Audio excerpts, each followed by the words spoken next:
Welcome to the Focus and Chill podcast, where we discuss productivity tactics that work for neurodivergent individuals. Every episode, we interview guests with lived experience of neurodiversity who also have a solid productivity and habit game, and pass the learnings on to you, our wise and benevolent audience.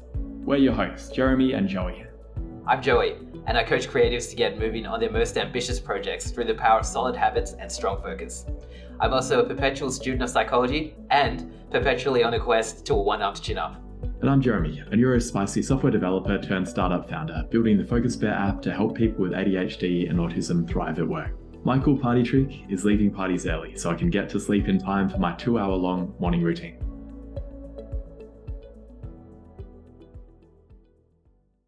The Focus and Chill podcast is brought to you by Focus Bear, a habit and productivity app that makes healthy habits and deep work the path of least resistance.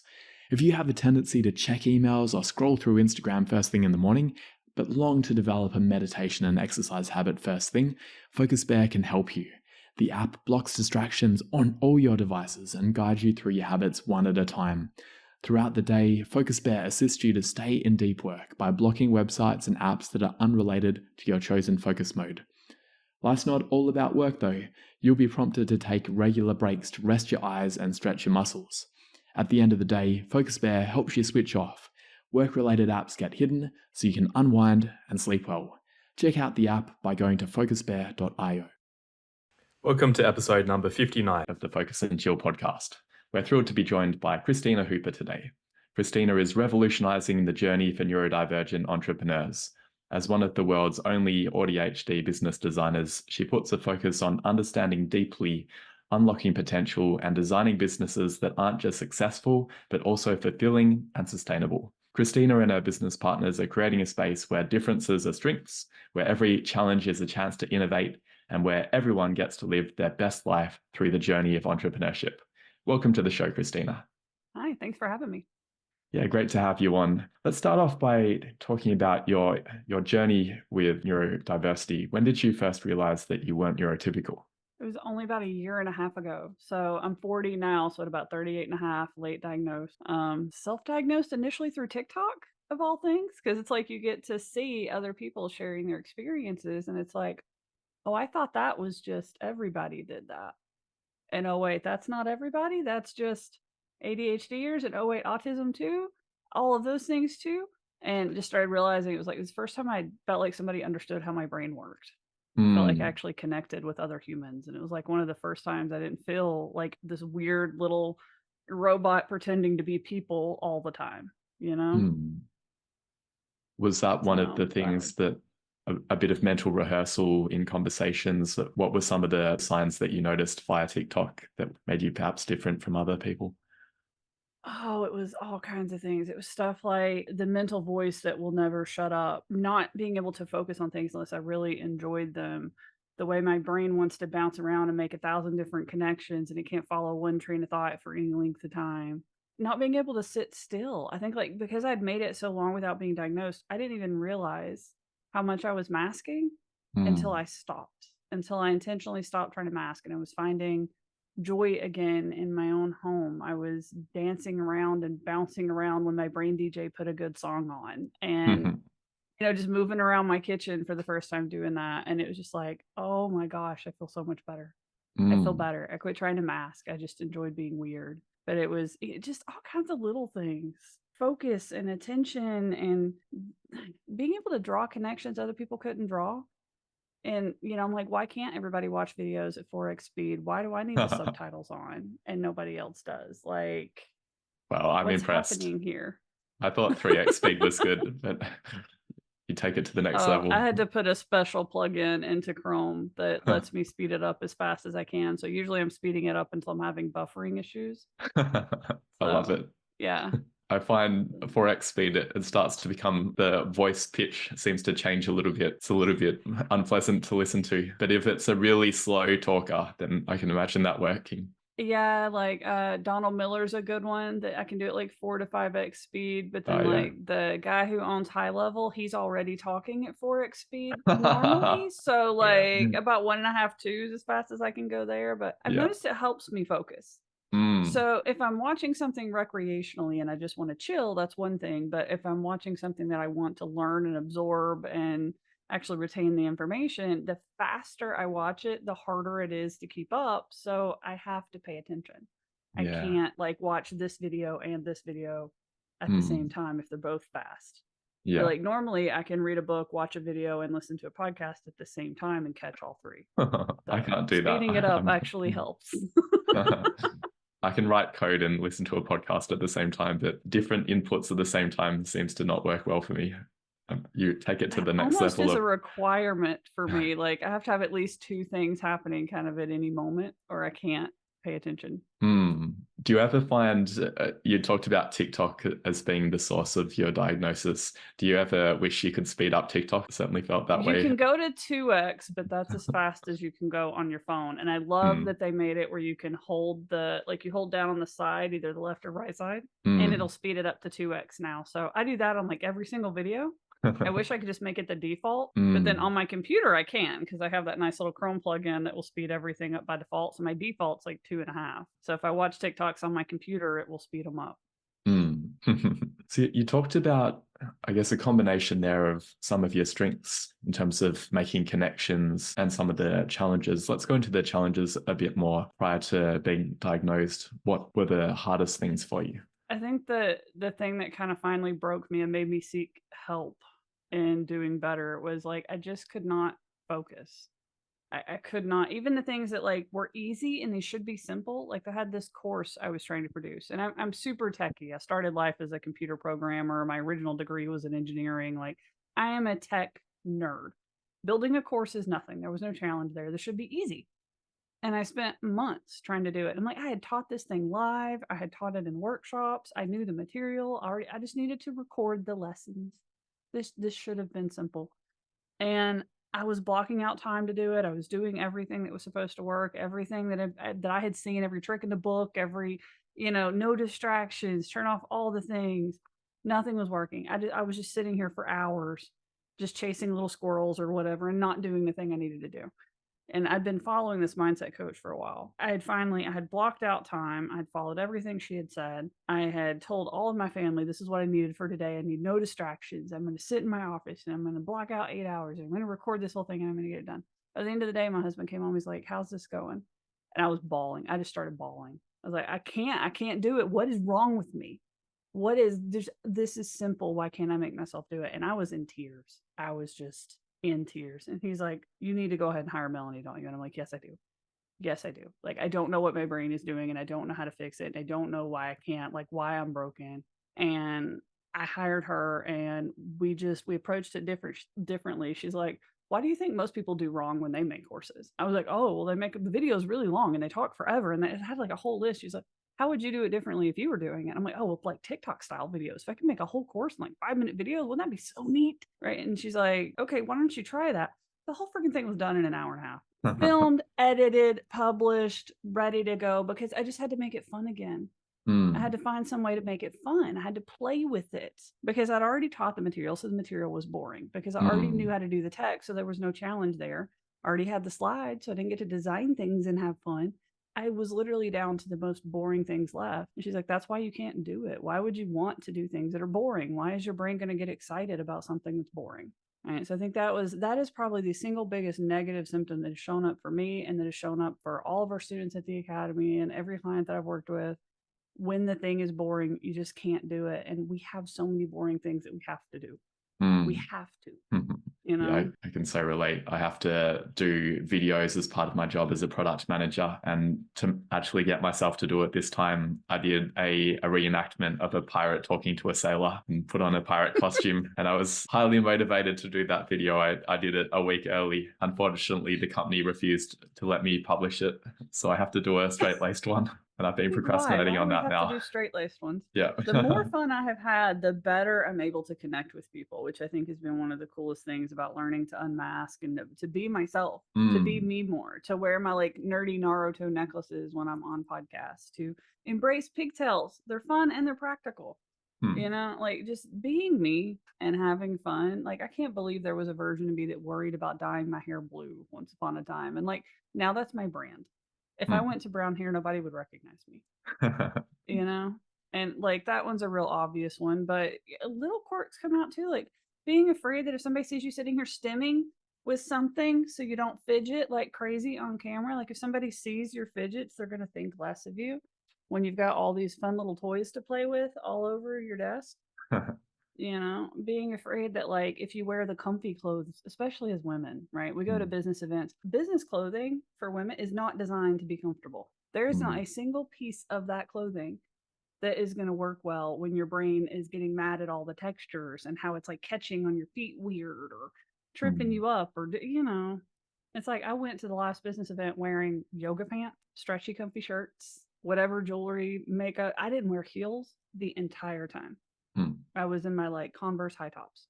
It was amazing. It was amazing to just be me and to not worry about all those things. I'm so glad I don't have to wear a suit anymore. I'm the same. It's a big distraction, the textures. Oh, men at these business events, they're not even wearing suits, most of them. They're there in like their jeans or sweatpants, tennis shoes, and their comfiest hoodie. And nobody thinks they're less professional. What is, seriously? Double standard. Not fair. And they don't have to spend an hour trying to get their hair and makeup looking good before they walk out there and say hey to people. Nobody thinks twice about that. The more tired and just stressed they look, people just assume they're more productive. Like, oh, you must have had a really successful trip. You look like death woken up, right? Like, come on. How does that work? Not fair. Yeah. And I mean, those standards happen. I mean, we're talking men, women, but it happens neurotypical, neurodiverse too. You know, I mean, it wasn't made for us. These events were not made for us. They're allowed. Like the last one I went to was in Vegas. All right. Not that is like the worst city. Everything, sights, smells, sounds. I got hugged by a really creepy clown that I did not consent to a hug from. I'm staying away from Vegas. It doesn't sound like it. It was like wearing the It clown mask and like grabbed me around the neck and like was hugging me and wanted to do like a photo. And I'm like, oh my God. I told my group, I'm like, if y'all see that happen again, that was not consensual. No, I don't like being touched by most people, but definitely not clowns. Yeah. If you're listening to this, Mr. Clown, don't do that again. Didn't seem like a good thing to do. So you spoke about a few things that you've changed now, and things like being able to dance around the kitchen, and you've got the trampoline in the background that the cat's sitting on right now, and the sensory toys. What are some of the things that you do now that really help you? Oh, background music is a big one. So like you can't hear it because I keep it low on the side over here. But like I can't have background music with words because then it turns into impromptu karaoke sessions. So that doesn't work. I've been getting really into like medieval tavern vibes. So I feel like I'm just chilling in a little tavern, you know, having a good time working on stuff. Background Like music's the been a huge bardcore one. music. Yeah, yes. Yeah, exactly. Oh, I love that you know that. But yeah, that one's been a good one. Classical dubstep if you need a little bit more energy. So like they remix classical music with dubstep. So you get like the beats and the bass, but like you also get the strings and the, you know, no words or anything. So it's got a good little beat. So that's been good. Oh, I'm gonna try that. Music is huge. Yeah. Music is huge. It can set your tone. It can change your mood. Most people have something like that. Like one of my business partners going for a walk is her thing. She loves doing that. So she'll go outside, wander around for a little while, get in the sunshine. That's her thing. Music is my thing. Whatever it is, kind of finding it. It can shift your mood. Remembering that you have those things. So like I have a dopamine cheat sheet menu. So when the dopamine is low and I need something to pep me up and I can't remember what peps me up, like here's a list. So that's a huge thing to be able to shop from that when you're brain dead. Lots of like, I've gotten rid of pretty much any clothing that is not sensory friendly. We're not going to spend our days fighting through unsensory friendly clothing anymore. That's just not going to happen. All the big lights are off. I got a virtual camera, tweaked my camera settings so I don't ever have to turn a ring light on. So like I have pretty good lighting right now. For anybody's watching me, there are no ring lights. My room is a lot darker than what it looks like right here. All right, so that one's been huge. No big glaring lights, very sensory friendly stuff. So many fidgets, soft fidgets, hard fidgets. I've got so many things like that. my diet, what I eat, what I drink, that has been a huge focus. I pretty much at any given time have at least 3 different beverages near me. We've got like one for hydration, we've got one for health, we've got one for flavor, so it's like I'm pretty much always got my beverage goblin army hanging around at some point in time. Lots of different supplements that I've played with, varying degrees. I'm not going to recommend supplements. Everybody do your own research, go find things that work for you. But most of us are deficient in something, and learning what those things are and trying different things and seeing how my body works and responds to different things. That's been huge. I've gotten almost all the caffeine out, boosted up the electrolytes. I have like 1 caffeine beverage in a day and my energy is still great. It's awesome. So those are probably some of my biggest things that have made it easier. Right. And then just being okay with being me and being quirky and being weird and being like, instead of beating myself up for I don't think I communicated that well, just asking like, hey, how did that hit you? How did that land? Does that, like, that's not the emotion I was trying to create. Hang on. Let me try again. It's landing well. So giving myself grace.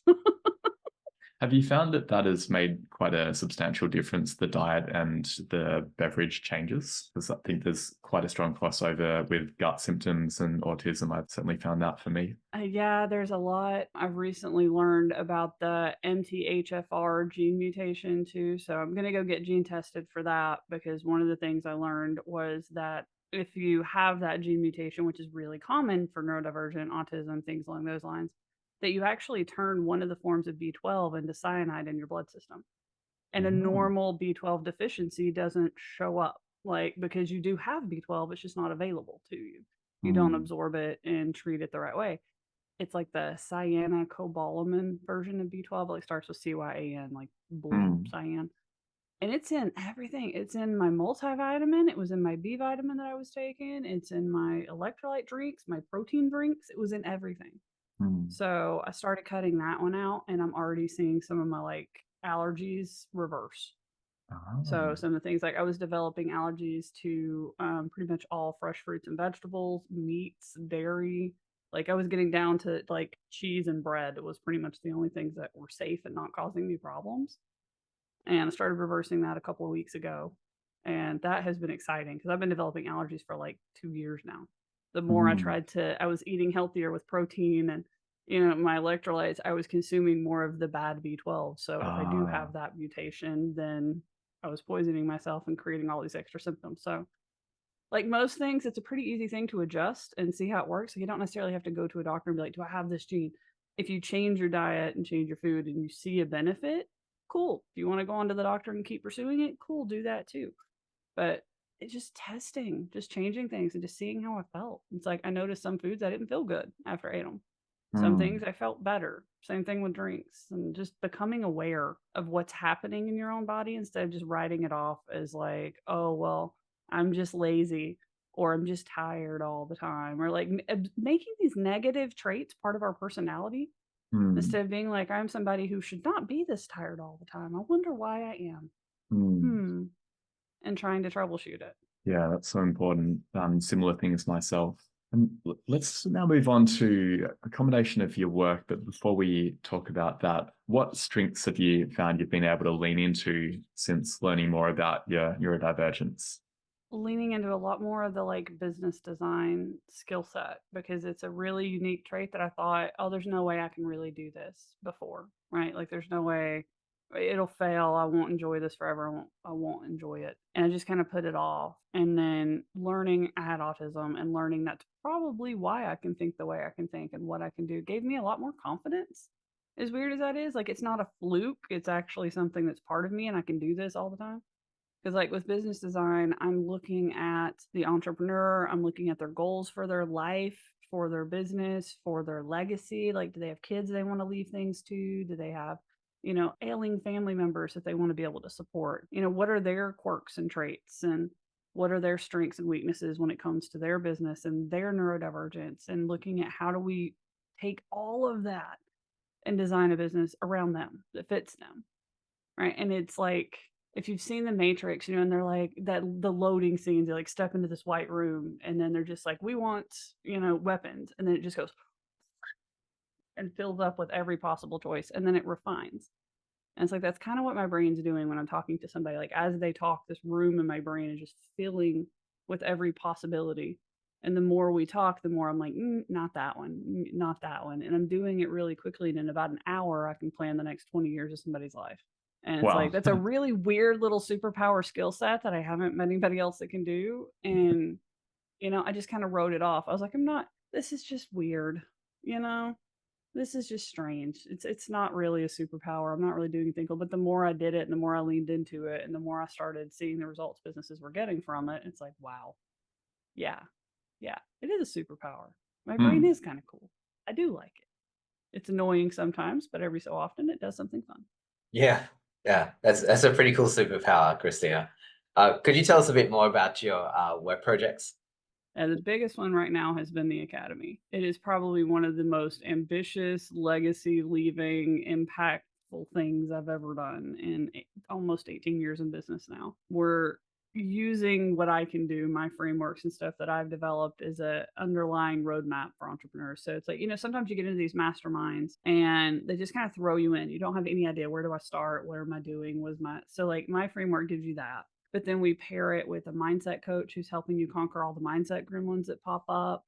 We've got a fractional COO who's my other like founding mentor who handles like all the people systems, because like communication is a challenge for most of us. Being able to lead a team and delegate to a team, and you have to communicate with clients, you have to communicate with team members, it gets hard. And she understands that and knows how to work with people that have our neurotypes and can translate that in. And then we're building out just a robust team of different apps and programs and specialists and different areas, marketing and sales and websites and social media, and building all of that out. So it's like one place for entrepreneurs, neurodivergent entrepreneurs, to come get the help that they need to be able to, support themselves personally, professionally, and improve their entrepreneurial journey. Like I know my little intro talked about entrepreneurial journey. That's what we're trying to do. Most of us, ours is slower, it's harder, and we don't hit the same level of success as our peers as fast as they do, right? Like the amount of time it takes us to catch up is ridiculous, ridiculous. And we want to improve that. Yeah, that sounds like a wonderful impact to have. Is the academy like a cohort type deal, like an accountability cohort, or is it like, do you do one-on-one coaching with each of the people? Like, what's the delivery actually like? A little bit of all of it. So depending on what they need, what their support needs are, what their communication preferences are, we have a online metaverse style campus, so students can meet up inside outside. So we actually have like a physical school that people can go to online. Right now we use a tool called GatherTown, which I know Lauren, who referred me to this podcast, I was using GatherTown and then she started using it for her team. She's doing amazing things internally. We've used it more in our community. So that's been huge. So that students will post in Slack channel. They're like, I'm going to go be on campus and work for a little while. Does anybody want a body double? So it enables body doubling. It gives them one place they can go. They're in there doing study sessions with each other. Me, Melanie, the other coaches are all coming in doing office hours. So we're there live to answer questions, do support. We have courses, tools, templates, resources, software, all kinds of things to help people as they're doing all this stuff and guiding them through that way. So not exactly cohort driven. A lot of times when people sign up around the same time, they're at the same point in their journey. So they tend to meet up and catch up and start doing more body doubling and more like homework sessions together and things along those lines. But it's been a little bit of all of it. So metaverse, Slack, email, text messages, live calls, recorded courses, all of it. What about when you're not running the academy? What are the other projects or the fun things that you do? Well, either the other three businesses or hanging out with my husband, kids, watching animes. We're currently re-binging One Piece and Luffy, and because he's very clear on where his strengths are. He's very clear on what his weaknesses are, and he's constantly seeking other people to join his pirate crew that fill in for some of those weaknesses. So I'm really loving, like, I know business lessons from a cartoon, right? But like animes are so much more than cartoons to those of us who love them. But yeah, thousands of episodes in. I saw, wasn't there some kind of special celebration for, I can't remember which episode of One Piece, but they did a whole book of the journey of One Piece from the very beginning later on. I haven't watched it myself, it's but one I've got a of friend the who's into it. longest running animes ever. There's only a few of them. I think there's like 10, 15 that have gotten to that many number of episodes. I think there's one or two that are longer, but yeah. Perfect. Now, 3 businesses. What are the other ones? Yeah, well, 4 total, including the academy. So I have my consultancy. So people want to work with me for consulting, public speaking, et cetera, et cetera. So me personally. Then we have the academy, and we have a SaaS agency built on high level that's designed to give like tools, templates, the tech stack entrepreneurs need. So it's got that. And then we have a project management agency. So my marketing agency right now is pivoting into a project management agency. So it's more aligned with what the students need, what my one-on-one clients need. Like most entrepreneurs, it's a combination of doing everything yourself and outsourcing a few projects until you can get where you can really put dedicated project managers in place. So that's kind of what Sparkative does. So they all play together.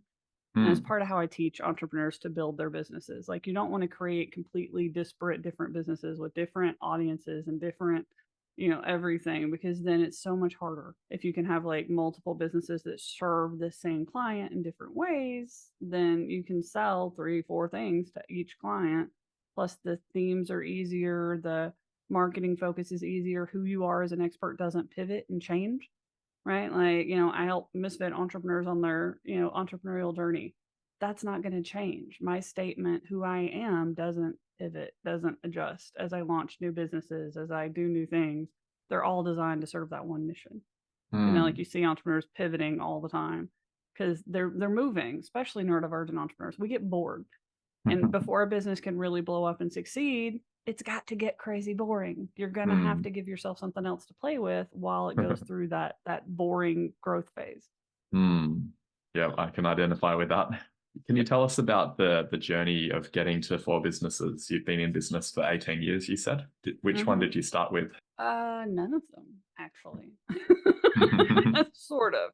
Like they kind of evolved over the years, but I started just doing like graphics design work, logos and stuff for people around my day job. I was a mechanical drafter originally, got a bunch of trouble hacking their computer systems to improve them because they were super inefficient. Got like 130 something computer violations. So they suspended me for 3 days and then brought me back and promoted me to computer programming. So was doing graphics design and stuff on the side. The computer programming led into website programming on the side. So back in the day when you didn't have Wix, Weebly, WordPress was around, but nothing like you had to custom code back then. It didn't have all the WYSIWYG builders. So turned that talent into that, started doing websites, started doing marketing, realized when I was doing marketing and websites that I was kind of doing business design then and didn't realize it. Because somebody would be like, I need a website. And be like, okay, what do you sell? I don't know. Who do you sell it to? Everybody. What impact does it make? Why is it different? Why should somebody buy from you and not your competitors? I don't know. Okay, cool. How do you want me just to like build a website? Then just like, we are here, you should come, and like, we're done. What do you want? Right. So I kept having to do business design just to be able to do good websites, to be able to do good marketing campaigns. And people kept trying like, why does it work so well when Christina does it? And I'm like, I don't know. I thought everybody was running around asking these questions and challenging people and redesigning people's businesses just so they could build a website for somebody. Lo and behold, I was doing it for a long time before I knew I was. And that's one of the things we've found. Every time I go to like design a business for somebody, we find that there was a thread in their past, something that was coming up over and over and over and over and over again in different ways. And that becomes what their business needs to be built around. It was something that they were doing that they just like, we tend to devalue the things that we either had to work really hard to do or that came so easy that we don't think it's special. But it's like, those are the things that set us apart. It's the things that other people can't do. Either we worked really hard to learn it, or it was just so easy that we're going to do it naturally, intuitively. And we have to learn how to document it and delegate it and teach it to somebody else, which creates a whole new type of hurdle. Like, what is my brain doing? I don't know. Yeah, certainly been a challenge for me. It's probably one of the hardest ones for most people to do. Like, you just do things so intuitively and you have to slow down and be like, what am I doing? Like, to take what I was doing in business design and turn it into the blueprint framework with all the 7 pillars and all the exercises and it took a minute. and really working with that, Victoria, the one I was telling you about, that's the fractional COO at the Academy, working with her. And she's like, wait, slow down right here. What's happening? What are you doing? How did you go from here to here? And I'm like, I don't, and I just had to like talk it out loud and use my whiteboard and like stacks and stacks and stacks and stacks of index cards to capture my thoughts and move them around and see what's happening.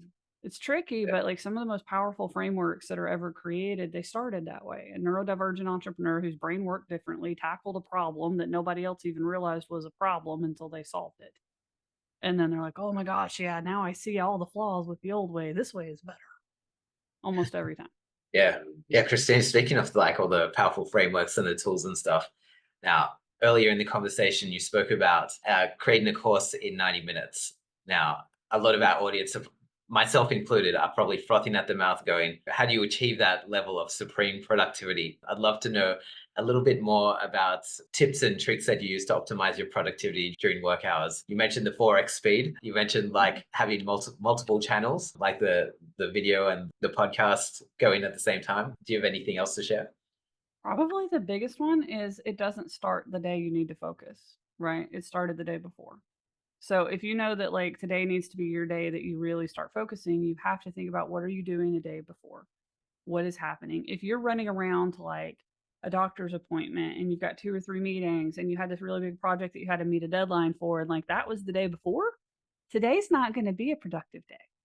Today is going to be, I need to rest and recover because my brain and my body and my everything is overwhelmed and overstimulated. And if I push myself today, it's going to take days to recover, not just a day or two. So productivity really starts ahead of time. It starts with paying attention to how your energy ebbs and flows, what things are going to drain it, and how does your calendar look. Like I'm usually a lot more creative on a Monday. So like content creation tasks are going to be easier for me on a Monday. By Friday, I'm like, I can show up the end of a Thursday, I can show up and be interviewed. If I need to sit down and try and write a lesson right now, nope. If I need to sit down and write a blog article right now, nope. But like you're giving me something to think about and then respond to. So I'm not having to create thought. I'm just having to let it out. So those types of activities work better for me later in the week. So understanding your energy, how it flows throughout the day, how it flows throughout the week, how it flows throughout the month, especially if you're living in a female body, because our hormone cycles are monthly instead of daily, like you lucky men. So we go through the ups and downs throughout the month. You guys are doing it throughout the day. Yeah. Right. So like your energy is going to be way different in the morning than it will be in the afternoon. Mine will be more consistent throughout the day, but it's going to be a lot different in the beginning of the month than it is at the end of the month. And then paying attention to your energy throughout the year. That was something that I'd never really put too much thought into. Like November, I have 3 birthdays, plus we're right in the middle of all the holiday seasons and seasonal changes where cold weather's starting to come in. And I'm not going to be launching brand new big projects in a November. It's not going to happen. That's a recipe for disaster. That's a problem. But if I just have to hit a deadline, day of, right? You haven't planned ahead. You haven't thought through. You have no idea what your energy's doing. This thing has got to get done today or you're in trouble and you've got to get it happening. Body doubling is the single biggest trick every single time. The level of body double that I need depends on how drained my energy is. So like if I really don't want to do this thing and I'm not having a high energy day and it's got to get done today and it's like the worst task known to man to be on my calendar for this day, I will ask a physical human to come sit in that chair right there. Thankfully, I have a kid that likes to crochet. So they'll come and sit and just crochet and just hang out, like right there. I'll turn my camera on so I can even see them behind me. That's why this chair is positioned this way. That is like the biggest trick. Next is to use a tool like FocusMate or to go on campus with our students and hang out there because you have a digital human. Sometimes I can forget the digital humans exist because we play videos and TV shows and stuff on the side while we're working so often. So digital humans work, but sometimes I need a physical human in the room with me. And that's the only way I can get it to work. So yeah, people do it with babies, with pets, with spouses, with whatever. Some people they're only productive when they can go sit in a coffee shop. Same reason, Your body doubling. That makes a lot of sense. It sounds like there's a lot of, I guess, trying to figure out how your specific hardware that exists between your ears, your meatware, I guess, works. I imagine it was like a lot of process of self-discovery, like in terms of how you arrived at these understandings, did you have a particular framework that you're following? Did you was it via therapy, or you just happened to stumble upon them? No. Yeah. Some of it happened from hiring that mindset coach that, it's like I've Right. worked with her now for a little over a year. We have the academy together. Having that community where we're all swapping problems and swapping ideas and swapping stories, that's been wildly helpful because we're all sharing ideas for what's worked for us and trying different things in different scenarios and talking about our experiences. And that's been pivotal. But I'd say probably there's so many things you can do, and so many people are going to be listening to these episodes and writing down all these nuggets and thinking they're going to try all these big things. And it's like those are good, but the simplest place to start is to start paying attention to your human. That's what we call your meat suit, your body, your human. Start paying attention to your human and what it's doing, what it's thinking. We bake everything into physical, emotional, or mental. Right? You have like those 3 buckets of energy that you're going into every day with, and you want to retain as much of your physical, mental, and emotional energy as you can by the end of the day. Just start there because you'll start troubleshooting. We are natural problem solvers. You present a neurodivergent person with a problem, and the first place we're going to go to is like, oh, have you tried this, this, this, this? We have like 100 prescriptions. So finding out what works for you isn't the hard part. Paying attention to yourself so that you know that there's something that you need to solve is. And do you find that it changes as well because you've got your dopamine cheat sheet? Do things that used to work not always work? A lot of people will say that. Yep. So sometimes they'll stop working. Sometimes I'll just gain clarity or insight into like this works sometimes, but not others. Why is that? What is happening? Right. And I'll notice that it might be like, oh, well, the day before I had a bunch of meetings. So this peopling trick isn't going to work as well. I'm not going to feel like body doubling with another human around after I just peopled back and forth in meetings the entire, day yesterday or the entire morning. So like some things don't work in that situation, and I kind of have to learn, like this, it works here and it doesn't work here. So, okay, cool. It's not completely replaced, but I have more clarity on when not to use it and when to use it. And I found that that happens probably more frequently than something just stops working altogether. Mm, that's a really important point because I hear that message that things don't always work forever. And I have questioned that myself. Why would it stop working? I think what you're saying there makes a lot of sense that it's about the day before or other things have gotten in the way. I wanted to ask in terms of the double screening and having a video going while you're doing other work, I feel like that's one of those things that it needs a bit of nuance as well. Because I used to do that a fair bit when I was a programmer and I'd be doing CSS work, for example. I found that quite mechanical, but other things like writing a blog post, can you watch a video and write a blog post at the same time? I absolutely can't. I can, but yes, there is nuance. So it depends on what I'm watching. If I'm doing something like that where I need to be able to think and I need to be a little bit more creative and it's not automatic, it's something that requires more processing power in my brain, then I need to watch shows that are old reruns. Like, the old shows where like there is no cliffhanger, the entire episode is wrapped up, everything is wholesome. We're not murdering people every third episode, or there's not these Not Game of big Thrones. dramatic fight scenes. And yeah, like the most dramatic thing to happen was like somebody's mad at somebody for like 5 minutes in the episode and then they talked it out and now they're hugging. Like Like those Gilligan's really old Island. shows like that. Yeah, exactly. Like there'll be a little bit of a problem, but like you already know the answer to it. The journey is fun. Right. So you don't get as absorbed. You don't get as like, oh my gosh, what's going to happen to them next? That's one of the nuances there is it has to be like the old wholesome, boring shows. I have to put it on autoplay, like go ahead and play the next one. Like it's one of those situations where that actually works because otherwise, those tend to be shorter. They're like 20-minute, 25-minute shows. They end and I'm getting interrupted every 20, 25 minutes. So I can't get a good hyper focus on. Now, on the flip side, I'll turn that off to get the interruption every 20, 25 minutes if I'm not trying to hyper focus. If I have a bunch of short tasks and I need to just power through quickly, that's a different type of processing power, but it's still a higher level mental processing power to do 5 or 6 tasks in an hour instead of 1 hour long tasks. So like you have to pay attention to what your shows are doing, or at least for me. Like, if I'm doing a hyper focus, I need it to autoplay the next episode. If I need the interruption to bounce between tasks, I have to turn off the autoplay.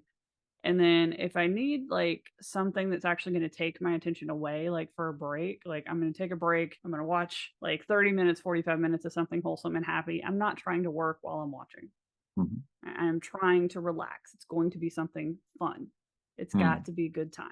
Yeah, very interesting. I've moved away from the listening or watching things while I work. I'm trying to just now do background music, but there are definitely times where I miss doing that because I find it does make it a lot easier and makes the work feel more relaxing. Yeah, I You tried that mentioned too, to like not watch things, and that was when I realized what the difference was between the shows. Because I was like, I really enjoy this, so why is it a problem sometimes, but not every time?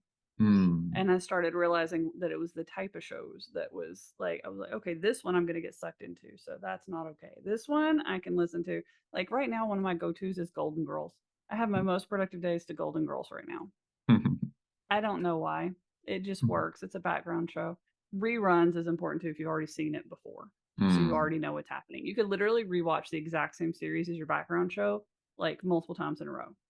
So like I was watching White Collar, and it had way too much drama, way too much stuff going on. I tried to re-binge NCIS, and every so often there's like cliffhanger episodes, and I'm just like, there went 3 hours of my life. No.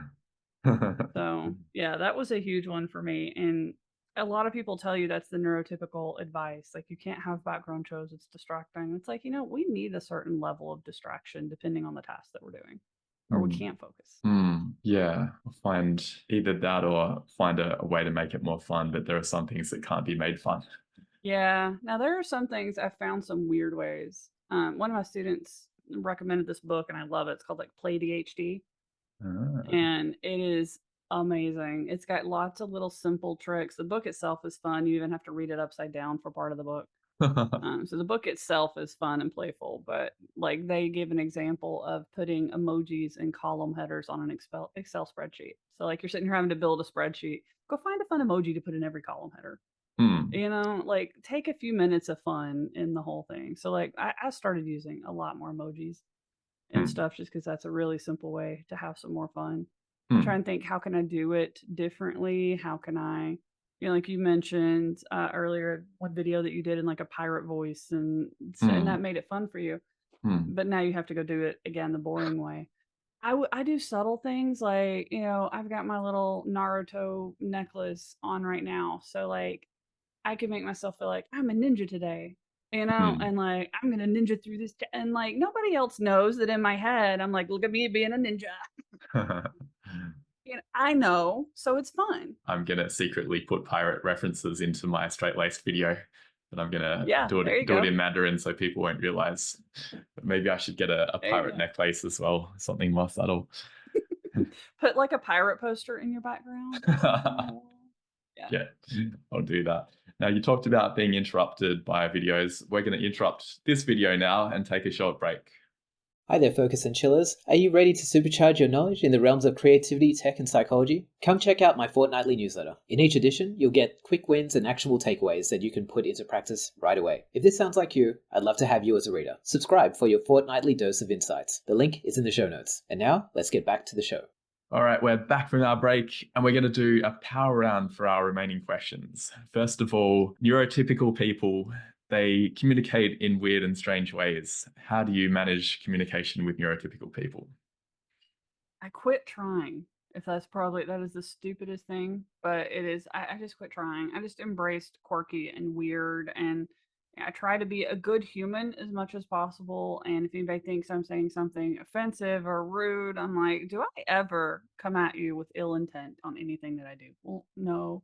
Okay, then quit assuming that I am, and just assume I screwed up in what I said. And let's just start over, right? So like training the neurotypicals around me that, look, I'm not out to get you. I promise I'm not. I don't have a bad bone in my body. I'm probably the opposite. I'm probably going to do too many things that are nice and like sabotage myself trying to be a good human.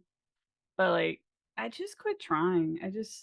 I'm me. I'm weird. I communicate weird. Get used to it. There's lots of value to being around me. Just embracing the fact that I bring value.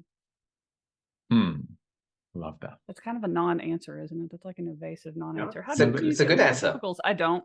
It's a good answer.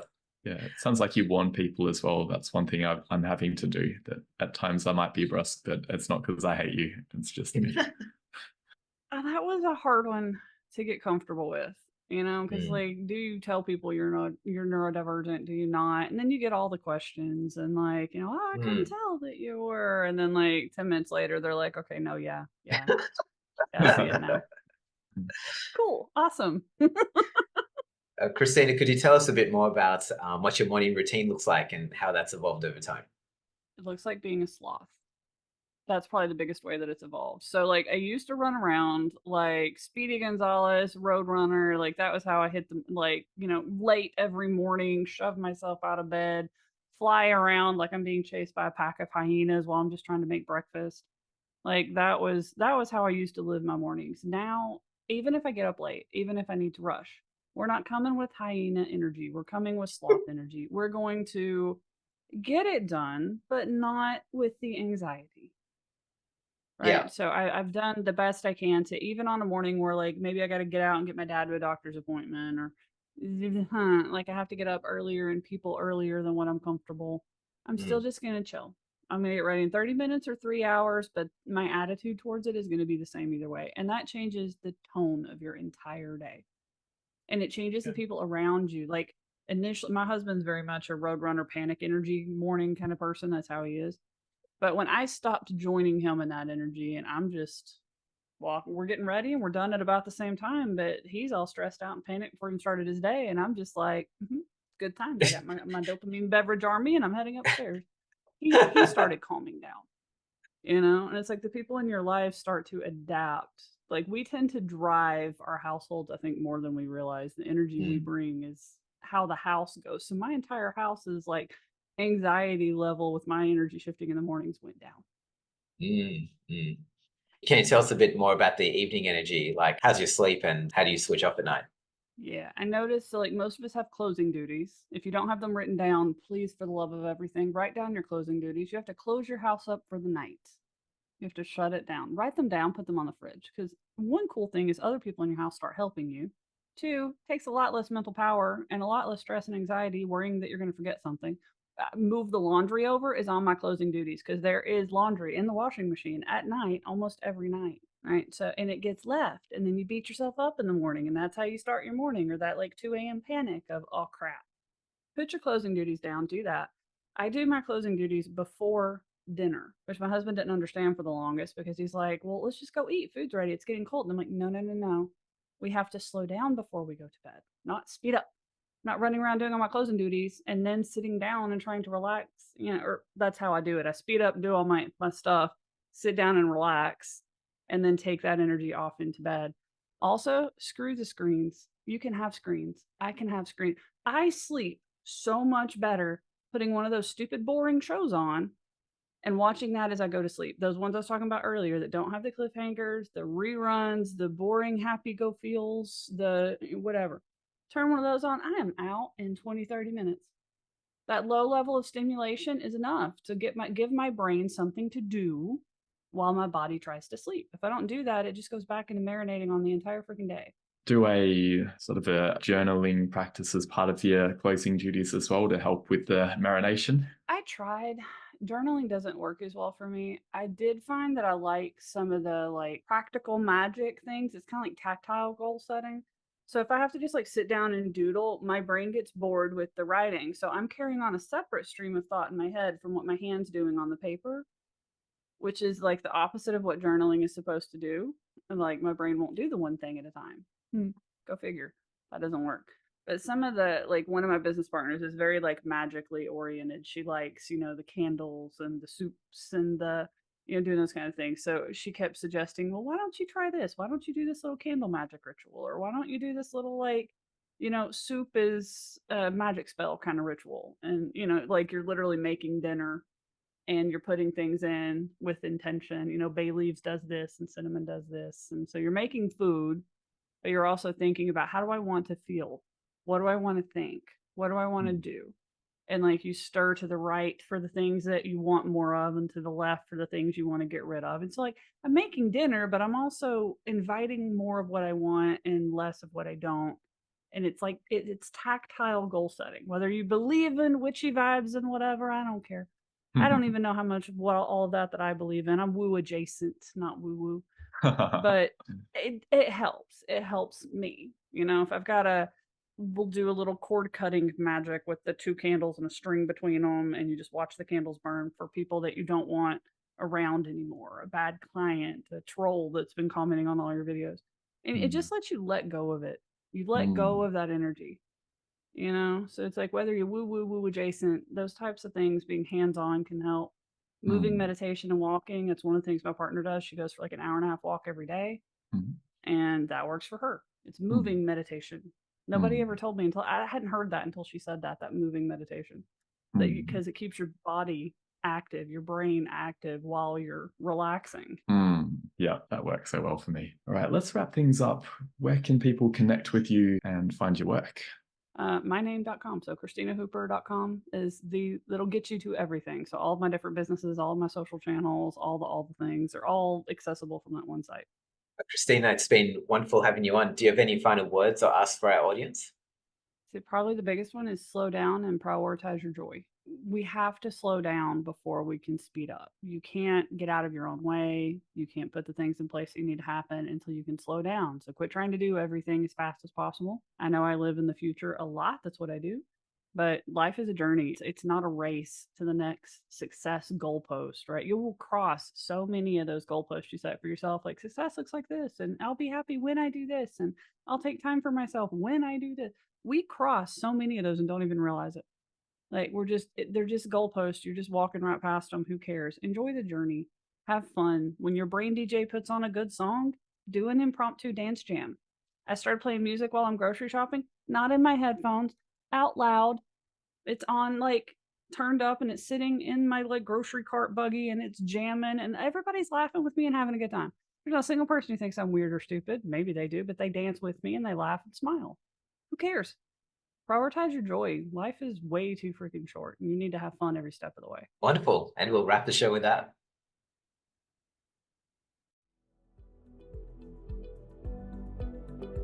Thanks for tuning in to this episode of the Focus and Chill podcast. To listen to other episodes, jump onto podcast.focusbear.io. If you'd like to be a guest on the show, or you know someone who'd be a good fit, email us at team@focusbear.io. Otherwise, stay focused, stay chilled, and peace out.